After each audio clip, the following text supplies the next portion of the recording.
Baik, teman-teman sekalian, Assalamualaikum warahmatullahi wabarakatuh. Selamat malam, salam sejahtera untuk kita semua.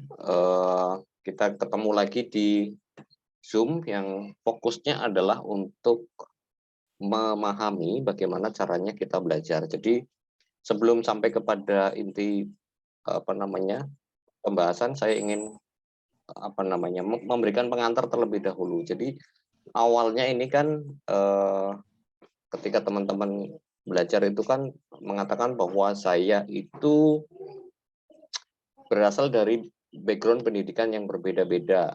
Tadi ada yang menyampaikan saya masuk ke di formasi arsiparis di BPKRI gitu ya, P3K, BPK. Jurusannya akuntansi, ada yang macam-macam lah ya. Ada yang administrasi, ada yang manajemen dan seterusnya. Oke. Nah, lalu kemudian asumsinya adalah semua orang ketika masuk ke dalam formasi arsiparis karena background pendidikannya beda-beda, kemudian mengalami kesulitan. Jadi yang pertama yang pengen saya sampaikan adalah mari kita menerima bahwa ini adalah dunia baru, bidang studi baru yang kemudian mau tidak mau, suka tidak suka, kalau memang kita mau bekerja di situ, kita harus memahaminya.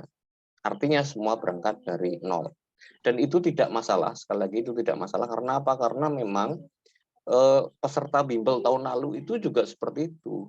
Sedikit sekali dari mereka yang berasal dari jurusan kearsipan, gitu ya. Nah, pada malam hari ini saya ingin menempatkan diri saya pada posisi sebagai siswa. Maka slide pertama saya tulis als ik een studenten was. Sok-sokan pakai bahasa Belanda gitu ya. Jika saya seorang siswa, saya harus ngapain? Nah, tapi sebelum sampai sana, ini sekaligus sebagai gambaran kepada teman-teman, termasuk untuk teman-teman yang baru join bimbel. Oke. Nah, ini sengaja saya record, nanti akan saya upload, jadi teman-teman yang nggak ikut kabari saja, tenang saja, akan saya upload ke YouTube, dan kalau misalnya ada yang baru menemukan di YouTube, kalau mau join bimbel, silahkan masuk ke Telegram, dan linknya akan saya sertakan di kolom deskripsi, gitu ya. Oke, saya ingin masuk ke slide yang kedua. Jadi ini saya kasih pengantar yang kedua ya, pelan-pelan supaya teman-teman nanti bisa memahami. Jadi ketika teman-teman masuk ke bimbel, biasanya kan saya jawab begini kan, ini ada, saya kasih link untuk join ke grup Telegram bimbel, ada link untuk channel, ada link untuk grup diskusi. Saya bilang join keduanya ya, gitu ya. Lalu kemudian saya kasih satu video. Mulai dari menonton video ini, lalu belajar dari channel sejak tulisan saya yang pertama. Channel ini yang dimaksud adalah channel bimbel ya, bukan channel yang grup Pusat Arsip Indonesia yang umum, bukan, tapi channel bimbel yang dimaksud. Oke ya, sampai sini bisa dipahami. Nah, cara membedakan channel dan bukan channel ada di video ini. Oke. Ya kalau mau disimulasi sekarang ya bisa saja sih. Misalnya kita pakai ini Pusat Arsip Indonesia. Ini juga saya anjurkan juga ke teman-teman ya. Jadi ini kan grup Pusat Arsip Indonesia. Ini juga ada channelnya, PAI Channel. Gunanya untuk apa? Gunanya adalah untuk supaya teman-teman itu membaca dengan leluasa, karena tidak ada orang lain yang bisa menulis di sini kecuali saya. Artinya informasi yang ada di channel, baik channel PAI maupun di channel yang bimbel, itu adalah semua informasi yang sifatnya penting, yang semua member harus tahu, penting untuk diketahui. Sehingga saya taruh di channel supaya tidak ada yang terlewat.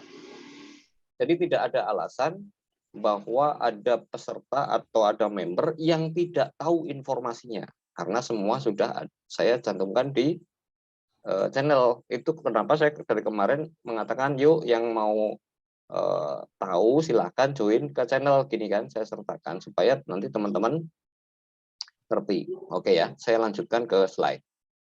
Sampai di sini ya, lalu kemudian setelah nonton video ini tadi, videonya sudah ditonton, maka teman-teman saya anjurkan masuk ke channel Bimbel nih, Bimbel channel paling atas. Nah, ketika masuk ke Bimbel channel paling atas, Bapak Ibu teman-teman sekalian akan menemukan 3 playlist yang sebaiknya ditonton. Di sini saya kasih keterangan tuh di bawah link ini, saya kasih keterangan bahwa sementara 3 playlist dulu, 1, 2, 3, lalu kemudian saya kasih keterangan lanjutannya. Begitu cara belajar kita. Nah, bimbel ini tentu tidak hanya isinya tidak hanya ini. Ini baru pemanasan, ingat ya, ini baru pemanasan. Oke. Nah, kemarin minggu lalu saya bilang, oke, target kita dalam 2 minggu 3 playlist ini plus video pengantar. Nah, terus kemarin ada yang tanya ke saya, Pak, saya sudah menyelesaikan 3 playlist dan mengantar, tapi saya belum bisa paham kearsipan secara utuh. Terang saja, kenapa? Karena apa namanya? Karena ini baru masih di pintu gerbang, baru di pengantar, namanya saja pengantar gitu. Nah, masih ada puluhan video di bawah link ini. Oke. Nah, saya jelaskan satu-satu ya. Saya jelaskan satu-satu. Nah, ini link ini akan mengantarkan teman-teman ke EBS. Ini saya gedein dulu supaya kelihatan. Nah, link ini mengantarkan teman-teman ke EBS, videonya ada 4, gitu ya. Terus link yang ini mengantarkan ke teman-teman ke video belagu, videonya ada 10 kalau tidak salah. Kemudian link yang ini mengantarkan pada playlist video tentang SKB kearsipan. Nah, ini memang tidak bisa diakses oleh umum, ini hanya bisa diakses oleh teman-teman yang ada di bimbel. Dan masih banyak lagi video yang jumlahnya lebih dari 40 yang tidak bisa diakses oleh teman-teman yang ada di umum gitu ya. Supaya ada bedanya ikut yang bimbel sama yang umum. Oke, pertanyaan lanjutannya. Setelah ini selesai lalu kemana? Gitu. Nah, saya akan membayangkan saya ini adalah seorang yang sedang belajar sekarang. Bagaimana caranya? Oke, kalau teman-teman, saya kan tipe pembelajar yang tidak suka membuat catatan, maka saya akan begini. Sebentar ya, saya carikan filenya dulu. Kerangkanya mana? Kerangka. Sebentar.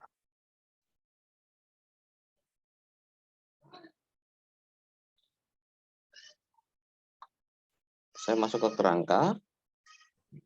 Daftar perkara, aspek hukum, data diri. Nah, ini dia. Oke. Nah, masih kelihatan ya? Masih tampil ya? Nah, ini kan ada kerangka ya. Lalu kemudian yang ingin saya sampaikan tuh begini. Nanti teman-teman itu membuat catatan. Kalau saya kan orang yang nggak suka mencatat, maka saya menggunakan cukup dengan 2 slide ini selesai. Nah, tapi saya paham ada teman-teman yang cara belajarnya harus membuat catatan. Saya menganjurkan teman-teman yang suka membuat catatan, maka buatlah catatan dengan format seperti ini. Formatnya ini catatan utama atau materi pokok. Yang ini adalah pertanyaan-pertanyaan penting tentang catatan materi. Yang ini teman-teman bikin kesimpulan. Maksud saya kenapa harus dibuat begini? Maksudnya adalah begini. Setelah teman-teman mendengarkan penjelasan saya tentang materi tertentu, kalau teman-teman membuat catatan tersendiri seperti ini, maka catatan ini adalah catatan yang hasil pemahaman teman-teman. Teman-teman membuat kalimat sendiri, mereproduksi pemahamannya sesuai dengan kalimatnya sendiri. Terus kemudian dikasih catatan-catatan penting atau pertanyaan-pertanyaan penting di sini. Lalu kemudian dibuatlah kesimpulan.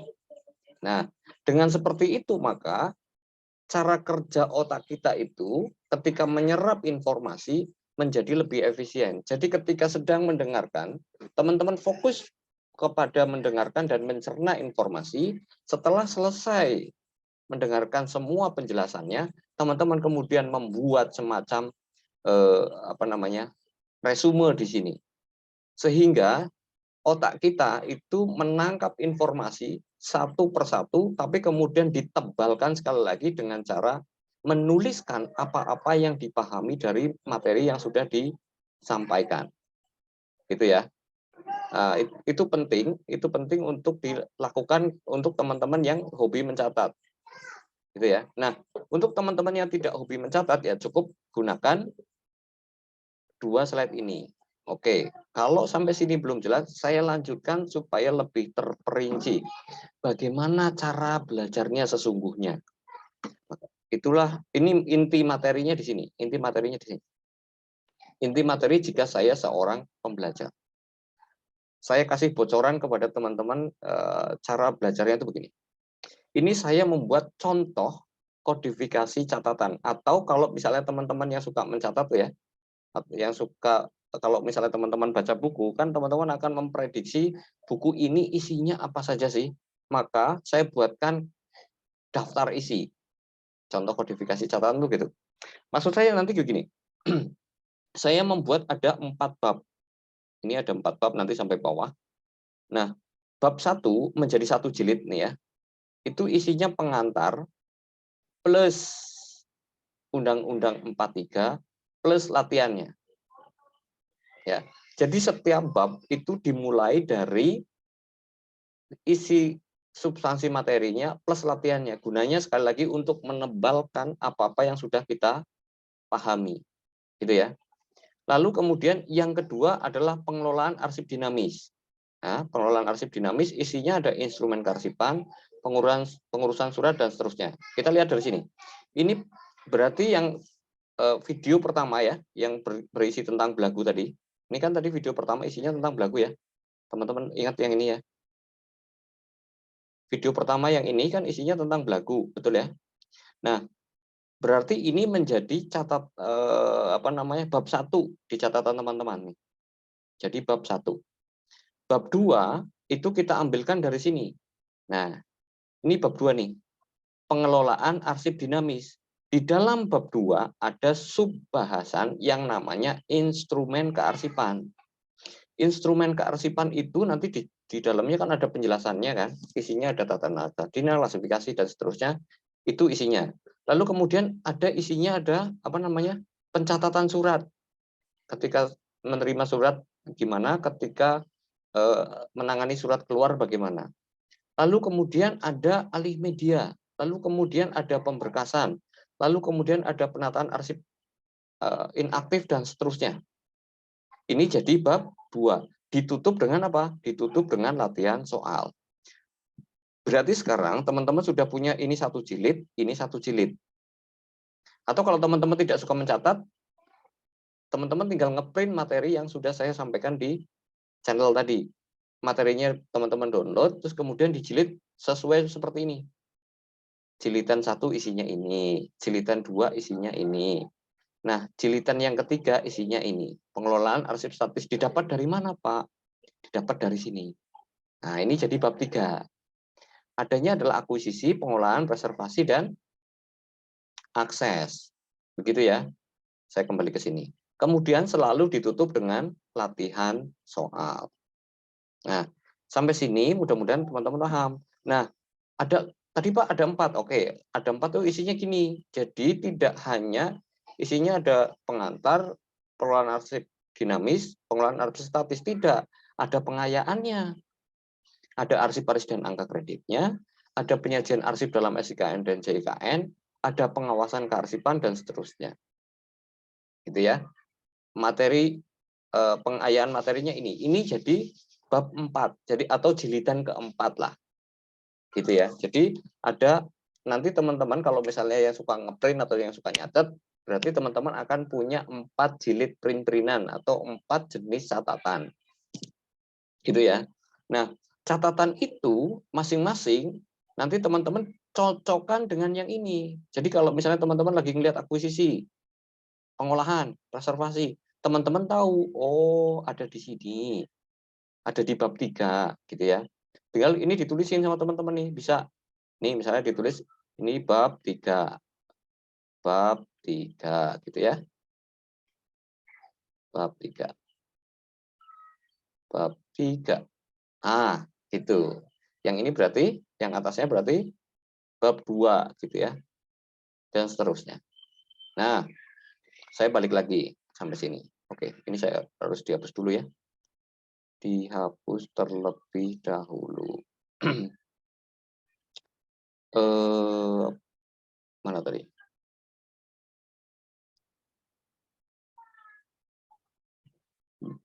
Sebentar.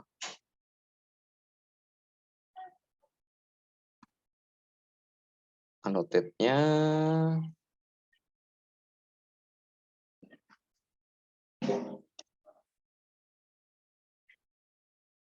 Oh, sorry. Salah. Saya harus kembalikan, lalu kemudian annotate-nya harus saya hapus. Mana tadi hapusnya? Alat untuk menghapus. Eraser. Sudah dihapus. Oke. Sudah ya. Ini adalah apa namanya? Struktur bagaimana teman-teman belajar. Oke. Nah, sampai di sini dari mulai teman-teman join, menyelesaikan video yang ini dan seterusnya, terus kemudian mencari file tadi sudah ada, cara membuat catatan ada, atau mau di-print dengan struktur seperti ini ada. Artinya apa? Artinya semua materi yang diperlukan untuk kompetensi arsiparis ahli maupun terampil itu sudah ada. Bedanya apa Pak yang ahli dan yang terampil? Yang ahli itu nanti kalau misalnya kita melihat sesuai dengan Permenpan atau sederhananya misalnya kita ngelihat kisi-kisi yang kemarin, nanti teman-teman tuh tahu, ya kan? Teman-teman tahu. Jadi sebaiknya saya masuknya dari yang mana ya? Itu. Ini kan kemarin kita sudah ada kan? Jadi titik beratnya yang terampil di sini, yang ahli ada di sini. Makanya tadi ada materi pengawasan kearsipan. Kenapa kok ada materi pengawasan kearsipan? Karena kalau teman-teman ada di lembaga kearsipan itu salah satu fungsinya teman-teman adalah memiliki fungsi untuk melakukan pembinaan kearsipan, gitu ya. Sehingga dan yang melakukan pembinaan kearsipan itu adalah kewenangan arsiparis ahli, bukan arsiparis terampil, sehingga materinya ada di sini. Bahkan tadi ada yang nanya, Pak, kalau saya mau uji kom, bisa nggak belajar menggunakan materi yang ada di bimbel? Bisa, bisa, gitu ya. Karena semua kompetensi yang dipersyaratkan sebagai arsiparis sudah dipelajari. Kira-kira seperti itu. Nah, sampai sini teman-teman, sampai sini, apakah ada pertanyaan? Karena sebetulnya sesimpel itu, cuman karena orangnya banyak, terus kemudian bertanya berulang-ulang, Pak, saya mulai dari mana? Pak, saya mulai dari mana? Padahal ketika gabung, menurut saya sudah sangat jelas harus ngapain, gitu ya. Join ini, tonton ini, lalu baca dari channel sejak tulisan saya pertama paling atas, gitu ya. Jadi saya pikir harusnya itu sangat jelas. Baik, sampai di sini. Silahkan kalau mau ada yang bertanya. Saya masuk ke sesi tanya jawab supaya apa namanya waktu kita saya tidak hanya ngomong sesuatu yang teman-teman tidak perlukan, tapi kira-kira teman-teman itu punya pertanyaan apa dalam memahami materi. Nah, silahkan sampaikan di sini supaya lebih cepat terjawab gitu ya. Nah, sekali lagi saya ajak teman-teman yang sudah gabung di grup umum ini masuk ke channel ya supaya nanti pertanyaannya tidak berulang-ulang, karena menurut saya semua informasi yang ada di channel PAI ini sudah mewakili semua pertanyaan yang yang perlu dijawab atau semua informasi yang perlu teman-teman ketahui gitu ya.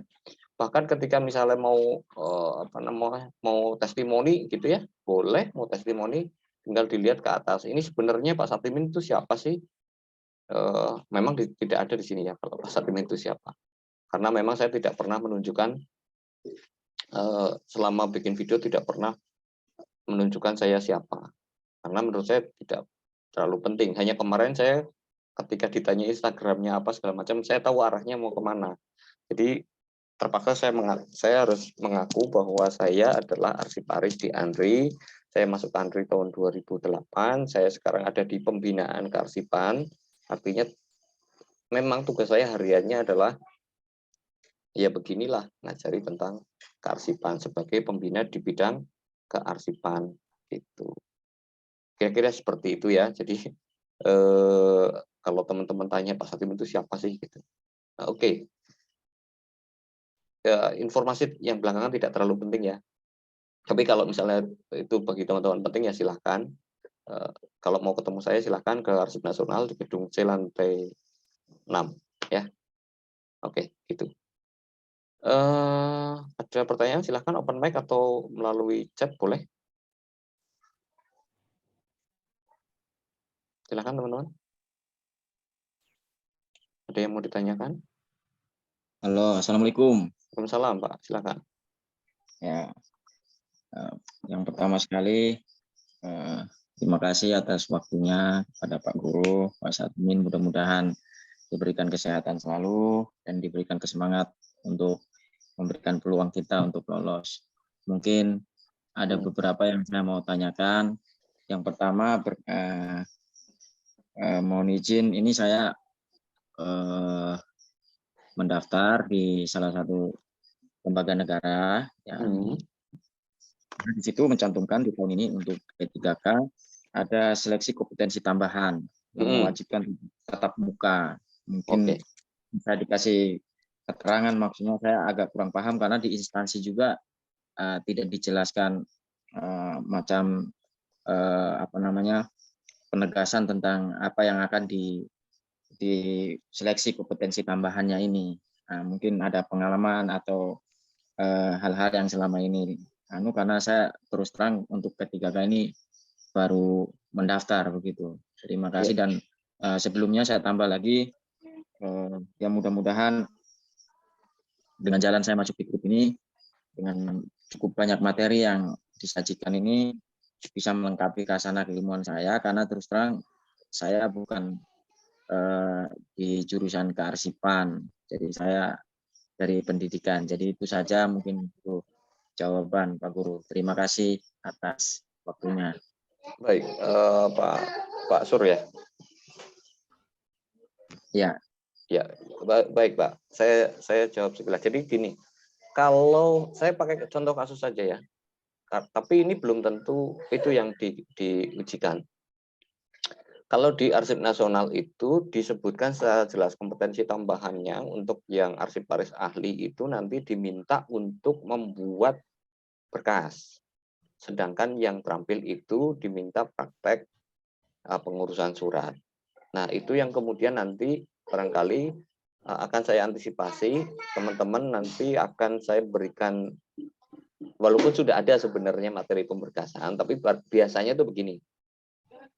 Dari materi itu biasanya teman-teman tuh susah membayangkan atau tidak bisa kalau tidak dipraktekkan itu susah. Makanya saya pengen nanti menambahkan materi tentang pemberkasan secara praktek itu seperti apa sih? Secara praktek daripada nanti teman-teman tebak-tebakan gitu ya. Maka lebih baik nanti saya tambahkan untuk dari sisi praktisnya seperti apa. Jadi saya anggap yang materi yang rekaman kemarin itu adalah dari sisi teori, nanti secara prakteknya seperti apa. Nah, kalau ditulisnya kompetensi tambahan, memang tebak-tebakan Pak. Tebak-tebakan itu dalam arti gini, bisa jadi yang keluar adalah ditanya mengenai bisa dalam bentuk wawancara, artinya ditanya bebas, ditanya bebas itu dalam lingkup yang kompetensi yang ini, gitu kan? Jadi saya tidak bisa menebak apa yang akan dilakukan oleh tim asesor atau apapun lah ya, tim seleksi gitu ya. Yang bisa saya lakukan adalah mempersiapkan teman-teman untuk mempunyai skill dan pemahaman yang dibutuhkan untuk menjadi seorang arsiparis ahli pertama.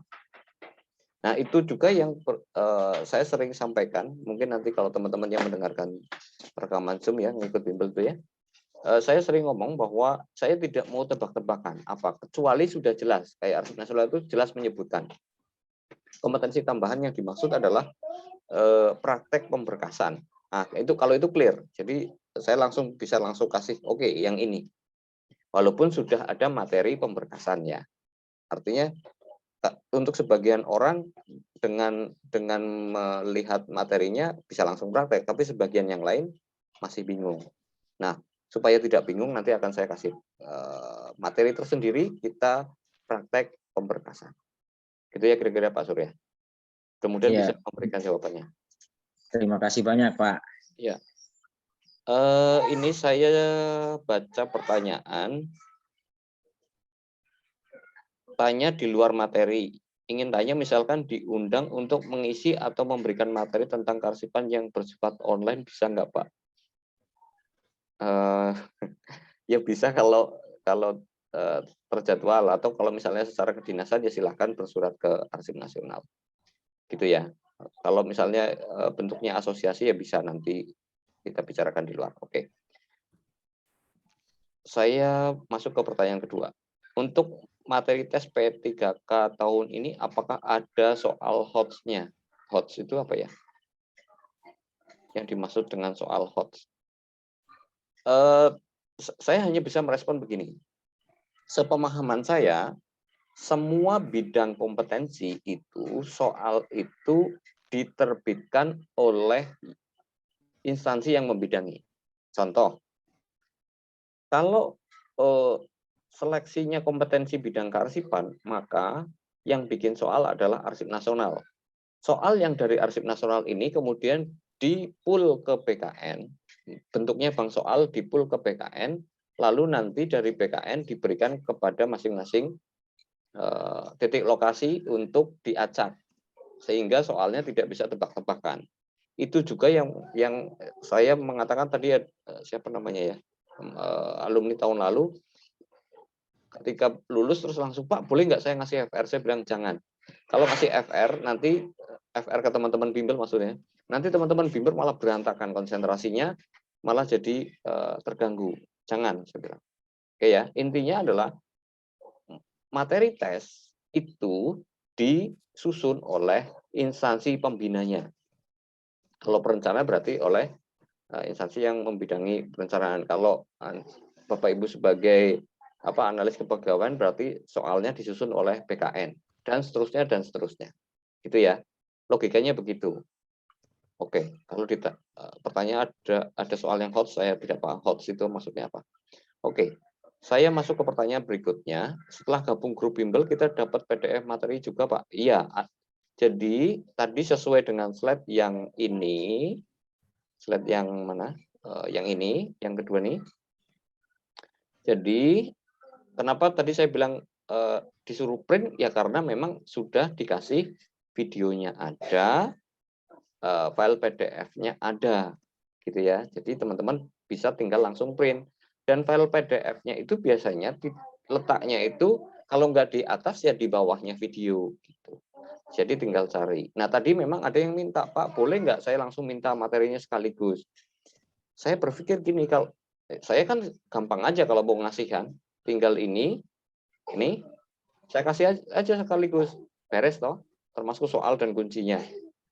Tapi saya khawatir teman-teman kalau langsung saya kasih blek gitu, malah jadi bingung. Jadi sebaiknya belajarnya dicicil. Ini video, ini materi, ini latihan soal. Ini video, ini materi, ini latihan soal. Gitu ya. Jadi berurutan. Ada videonya, ada slide-nya, sudah bentuk PDF, dan kemudian ada kunci jawabannya dalam bentuk Word. Kenapa kok dalam bentuk Word?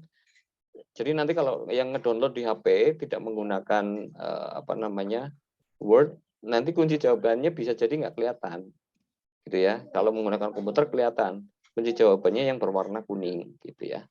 Oke, saya jawab yang bawahnya lagi. Assalamualaikum, saya mendaftar untuk arsiparis pertama dan pertama kali ikut. Kira-kira apa saya soal untuk kira-kira apa saja soal untuk bocoran yang mungkin akan muncul yang biasa kita pahami dan pelajari. Nah, ini jawabannya tadi seperti tadi ya. Saya tidak mau tebak-tebakan soal. Yang saya mau adalah pelajari sesuai bidang kompetensinya ini, kemudian materinya yang ini, yang 1 sampai 4 tadi, ya. Materinya ini, dan di setiap habis materi kan ada latihan soal. Sehingga materi yang mungkin akan muncul sudah bisa terprediksi. Karena apa? Karena kita paham, gitu ya. Intinya begitu. Oke, saya jawab yang bawahnya lagi ya. Artinya gini, dan ini teruji kok. Teruji itu dalam arti, saya ingat banget tahun lalu itu. Jadi ada peserta yang mau ikut ujian, ketika di luar ruangan, dia keringat dingin ketika mau menghadapi tes. Begitu masuk ruangan, dia nyalakan komputer, dia lihat soalnya, dia ketawa cekak-kakak. Akhirnya sampai disamperin sama tim pengawas. Kenapa dia ketawa-ketawa? Karena tesnya persis apa yang diajarkan. Bahkan ada yang mengatakan, pas saya baca soal, itu terngiang-ngiang suara Pak Satimin. Ya iya, karena dia mengulang-ulang suara saya terus, kan rekaman itu terus. Artinya apa? Artinya soalnya mau dirubah kayak apapun sepanjang Anda paham, gampang. Contoh saja. Contoh ya, nomor 1 soalnya adalah apa yang dimaksud,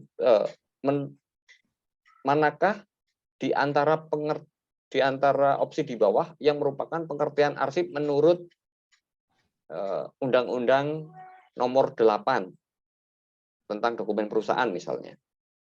Itu kan opsinya banyak. Kalau soalnya saya rubah, manakah di antara pilihan di bawah yang merupakan pengertian arsip sesuai dengan ICE, sesuai dengan Undang-Undang 43. Soalnya bisa dirubah-rubah sedemikian rupa sehingga, atau opsinya yang sekarang saya ganti, rekaman kegiatan atau peristiwa yang sesuai dengan, ya, saya kutip dari pengertian Undang-Undang 43, lalu kemudian pertanyaannya menjadi pengertian di atas sesuai dengan A, Undang-Undang 43, B, Undang-Undang 8, mati kan kita. Sebaiknya kita pahami, lalu kemudian kita siap dengan berbagai macam variasi soal.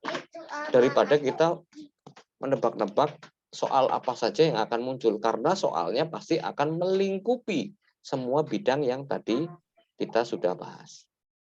Oke, saya masuk ke pertanyaan selanjutnya.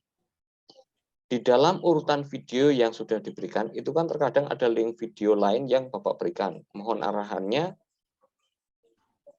apa saya harus menonton mengikuti sesuai urutan berlagu selesai, atau saya jeda dengan menonton video lain di link yang Bapak cantumkan dalam video tersebut. Jadi fokus, jadi gini, teman-teman kalau punya waktu tonton saja, tapi kalau tidak punya waktu, teman-teman fokus pada yang wajib. Ya, jadi misalnya di link belagu itu misalnya di link tes CPNS itu misalnya ada video tentang tes tips untuk lolos CPNS misalnya. Ya teman-teman kalau nggak merasa perlu ya udah abaikan saja, karena teman-teman lagi latihan di SKB-nya. Sudah, lupakan saja. Tapi kalau teman-teman penasaran pengen nonton ya tonton aja. Tapi itu tidak harus ditonton. Oke gitu ya. Izin bertanya, FR itu apa? FR itu faktual report. Jadi karena kalau dulu itu ujian itu nggak berbarengan. Misalnya hari ini titik lokasi ujian di Medan. Jadi langsung kelihatan. Nah, besok di Palembang. Jadi yang di Medan itu, teman-teman yang di Medan itu biasanya akan ditanya-tanya tuh sama yang lain. Soal yang kemarin yang keluar di Medan apa? Saya bilang jangan kasih tahu. Haram. Kenapa? Walaupun mereka sama-sama belajar di bimbel ya. Haram. Kenapa? Karena itu hanya akan merusak konsentrasi. Intinya itu. Yang paling benar belajarnya adalah Anda pahami materinya, Anda uji pemahamannya. Kalau sudah dibolak-balik soalnya sudah bisa jawab, maka lupakan yang namanya FR. Kalau perlu Anda dengar FR, katakan saja itu hoax. Selesai. Oke? izin bertanya tentang masalah hubungan kerja untuk P3K ini. Dikatakan masa hubungan kerja ini ditetapkan paling lama 5 tahun dengan evaluasi kinerja setiap 1 tahun. Jadi apakah setelah hubungan kerja 5 tahun selesai, nanti para tenaga P3K ini akan berakhir kontraknya? Kalau untuk urusan kepegawaiannya saya tidak paham secara persis. Itu kenapa saya tidak mau singgung urusan kepegawaiannya, tapi logikanya memang seperti itu, walaupun namanya kontrak selalu bisa diperbarui gitu ya. Dan sebetulnya kalau mau boleh jujur, sebenarnya saya patah hati kenapa formasi kearsipan bentuknya P3K bentuk bukan CPNS. Tapi oke lah, itu pembahasan yang lain ya. Artinya ketika saya menjawab itu, bukan kapasitas saya untuk menjawab itu. Kapasitas saya dalam hal ini adalah hanya untuk membahas tentang kompetensi bidang kearsipan. Oke, saya lanjutkan ya. Saya ikut P3K di UIN Mataram mengambil ahli pertama arsiparis. Pertanyaannya, apakah saya harus fokus belajar materi di ahli pertama arsiparis saja atau harus mempelajari yang arsiparis terampil juga? Oke, ini pertanyaan bagus. Jadi, kalau tadi teman-teman melihat yang ini, lihat yang ini ya. Saya kecilin dulu. Melihat yang kompetensi arsiparis ahli dan terampil, pada prinsipnya teman-teman pada akhirnya terpaksa harus memahami keseluruhan fungsi kearsipan, lalu kemudian kalau yang membedakan nanti varian soal sebetulnya. Jadi komposisi gitu ya, komposisi itu dalam arti gini, di pengantar kan sama nih, Undang-Undang 43 sama Permenpan RB sama. Nah, di sini nih berbeda nih. Tapi apakah pengelolaan arsip dinamis di sini tidak ada? Ada tuh. Pengelolaan arsip dinamis, pengelolaan arsip statis. Jadi kalau pertanyaannya tadi apakah saya fokus ke yang ahli saja? Ya kalau fokus yang ahli saja pun tetap harus memahami yang terampil. Gitu. Jadi tidak bisa dipilih sesungguhnya. Yang bisa adalah ditambah. Gitu ya. Mudah-mudahan dipahami ya. Ini bukan pilihan, tapi yang ahli asumsinya asupannya harus lebih banyak. Oke, saya masuk lagi ke pertanyaan.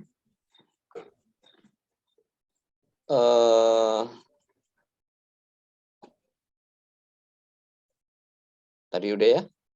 Pertanyaannya, perbedaan arsiparis terampil dan arsiparis ahli. Apakah ada soal khusus yang harus kita pelajari? Nah, tadi sama ya, sudah terjawab ya. Tapi kalau perbedaannya adalah perbedaan di kewenangan. Karena memang arsiparis ahli itu kan selalu direkrut dari D4 atau S1 ke atas. Asumsinya adalah teman-teman yang mempunyai ijazah S1 atau D4 itu mempunyai kemampuan analisa yang lebih bagus, asumsinya ya, walaupun tidak selalu. Sehingga mereka akan diberikan kewenangan dalam jabatan yang lebih tinggi, lebih luas skupnya. Karena tadi diasumsikan mereka lebih punya daya abstraksi, daya nalar, kemampuan analisa yang lebih baik dibanding anak-anak diploma. Tapi ini asumsi ya. Kalau realnya ya belum tentu. Realnya kadang-kadang anak diploma lebih pintar dari anak S1 ya banyak. Gitu ya. Nah, sehingga dalam jabatan akan beda kewenangannya. Nih, jabatannya kelihatan. Yang ahli itu diberikan kewenangan untuk melakukan pembinaan kearsipan. Gitu ya. Sementara yang terampil tidak. Gitu. Itu pembedanya. Oke. Saya lanjutkan ke pertanyaan lagi. Pertanyaannya tadi sampai di mana tadi? Chat ya. Oke. Mau tanya, saya ikut P3K tahun ini ambil ahli arsiparis. Apakah bimbel ini belajar semua tentang soal tes CAT nanti termasuk manajerial dan kultural? Oke. Pertanyaan ini saya jawab ya. Jadi bimbel ini hanya akan membahas tentang bidang kearsipannya. Yang manajerial dan kultural saya tidak ajarkan karena saya takutnya gini. Kalaupun saya bisa, tapi saya tidak merasa punya otoritas untuk memberikan materi tentang itu. Paham ya? Kenapa saya mengatakan saya bisa, nyatanya saya bisa lolos CPNS. Kan gitu kira-kira. Nah, tapi saya tidak punya otoritas tentang itu. Berbeda dengan kasusnya kalau saya misalnya saya ngajarin kearsipan. Kenapa? Karena saya arsiparis. Karena saya memang pekerjaannya hari-hari ya memang melakukan pembinaan kearsipan. Jadi menurut saya punya otoritas untuk berbicara tentang itu. Tapi kalau misalnya kemampuan manajerial dan sosiokultural, atas dasar apa saya berani ngajarin teman-teman gitu loh. Gitu ya. Itu juga saya mengatakan kepada teman-teman waktu itu kan, atas dasar apa Anda percaya membeli soal kepada orang yang jualan soal, soalnya multidimensional.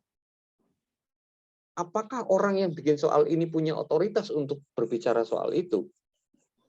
Kalau Anda beli sesuatu pada orang yang tidak punya otoritas, come on. Ya saya tidak menyalahkan, tapi saya tidak sampai hati untuk ngajari sesuatu yang bukan otoritas saya, gitulah. Bahwa misalnya suatu saat nanti teman-teman searching di YouTube ya, misalnya saya punya 2 akun YouTube, satunya saham gitu ya. Saya buka kelas saham misalnya. Kenapa? Karena silahkan cek video-video saya tentang saham, apakah akurat atau tidak. Sedemikian banyak video saya, itu akurat berikut saya berani nyebut angkanya. Karena pembuktian itu berulang-ulang, ratusan kali. Ya, ratusan video, boleh teman-teman cek verifikasi sendiri, dan itu akurat, maka saya berani membuka kelas. Artinya apa? Saya sudah berani uji publik gitu loh. Ini loh forecast saya, silakan dilihat besok terjadi. Ini loh forecast saya, besok dilihat itu terjadi. Maka saya berani buka kelas. Tapi kalau dalam kasus yang jual soal tadi, kan tidak kelihatan siapa orangnya, terus kemudian kemampuannya di bidang apa, dan seterusnya. Saya tidak menyerang pihak manapun ya ini ya. Tapi maksud saya adalah, please, ketahuilah dia siapa, dia ngomong apa, kapasitasnya atau bukan, otoritasnya atau bukan. Intinya seperti itu. Oke, saya balik lagi ke fokus awal supaya tidak kemana-mana.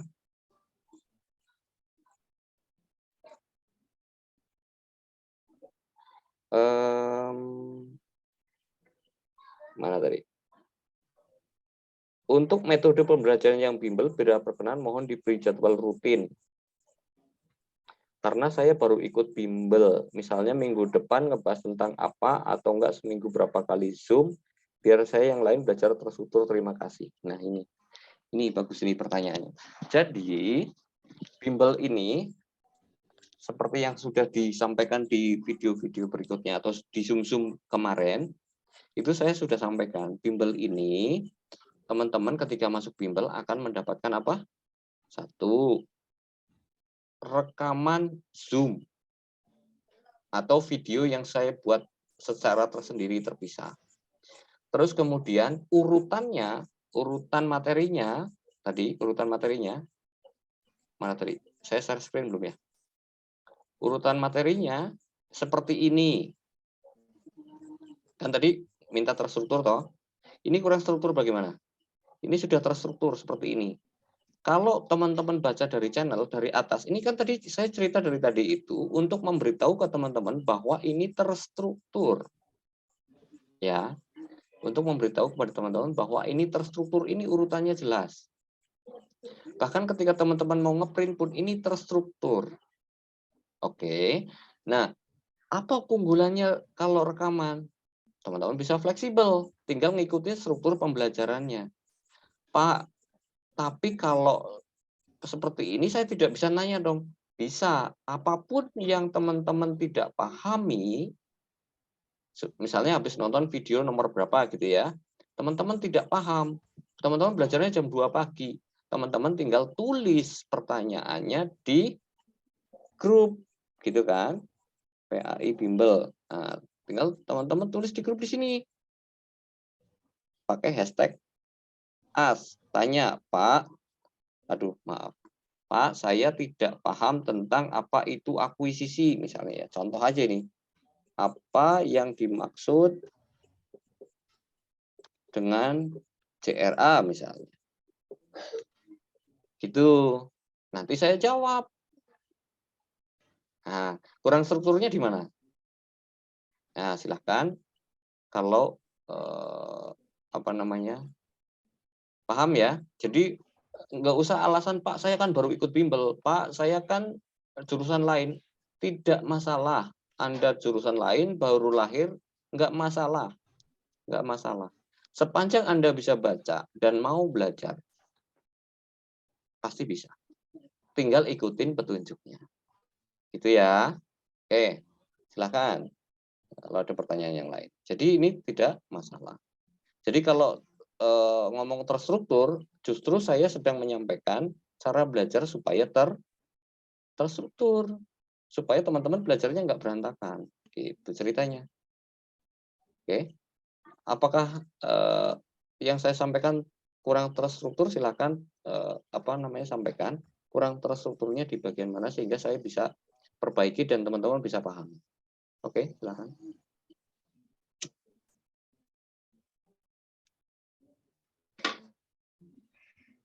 Ada yang kurang paham? Pak, saya nggak ngelihat strukturnya gitu. Silakan. Supaya saya tahu bahwa yang saya sampaikan itu tidak dipahami atau dipahami. Oke. Atau ini siapa ya? Silakan yang lain. Kalau dirasa cukup, nanti saya hentikan. Saya cukupkan, nanti tinggal saya upload. Kalau masih ada pertanyaan, boleh open mic, boleh ditulis. Silakan. Cukup ya. Nanti yang belum jelas, silakan nanti boleh diskusi di grup umum, atau kalau teman-teman yang sudah ikutan bimbel, boleh langsung tanya di grup diskusi. Tapi pastikan ya, pastikan pertanyaan teman-teman itu sesuatu yang karena teman-teman sudah baca atau sudah nonton videonya gitu. Jadi jangan sampai teman-teman belum nonton videonya, belum baca, sudah bertanya. Kenapa? Karena kalau ratusan orang melakukan itu, maka saya tidak akan sempat ngapa-ngapain. Waktu saya hanya digunakan untuk menjawab pertanyaan yang sama berulang-ulang, dan itu akan sangat melelahkan. Gitu ya. Oke. Pak, kalau saya belajarnya jam 2 pagi, saya tanya, dijawabnya kapan, Pak? Dijawabnya saya akan menjawabnya normalnya jam 8 sampai jam 10 malam. Kecuali kalau misalnya siang-siang saya lihat, terus saya sempat, saya bisa jawab siang itu juga, gitu ya. Nah, tolong tanyanya pakai tagar ini ya. Pakai tagar AS, supaya apa? Gunanya adalah untuk menginventarisir, gitu ya. Mana pertanyaan-pertanyaan yang perlu saya respon. Jadi tidak ada pertanyaan yang terlewat. Oke, sementara itu ya. Mudah-mudahan bisa dipahami. Kalau tidak ada pertanyaan, saya cukupkan. Terima kasih kepada teman-teman yang sudah hadir. Saya mohon maaf kalau ada sesuatu yang tidak berkenan di hati teman-teman.